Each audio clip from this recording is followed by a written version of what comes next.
Voilà plus d'une semaine que le clan Hallyday se déchire devant les yeux des Français.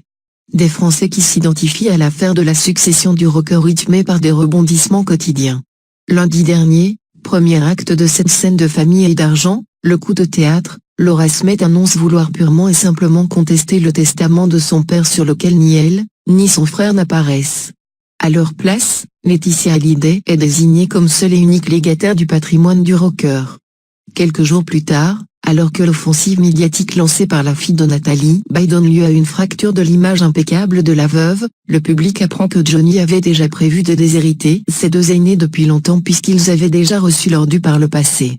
Depuis, les proches de la dynastie Hallyday élèvent la voix, soit pour prendre la défense de Laura et David en portant le coup de grâce à Laetitia, soit, et ils sont moins nombreux, pour apporter leur soutien à la maman de Joy et Jade, soupçonnée de manipulation sur son lion.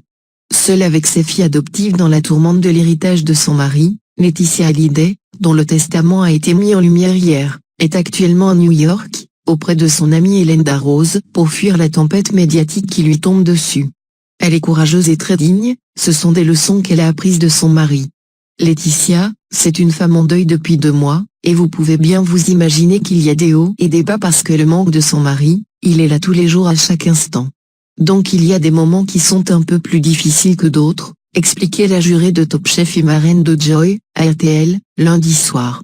Une passe difficile que Johnny Hallyday avait prédite, si l'on en croit les mots qu'il a prononcés avant de tirer sa révérence.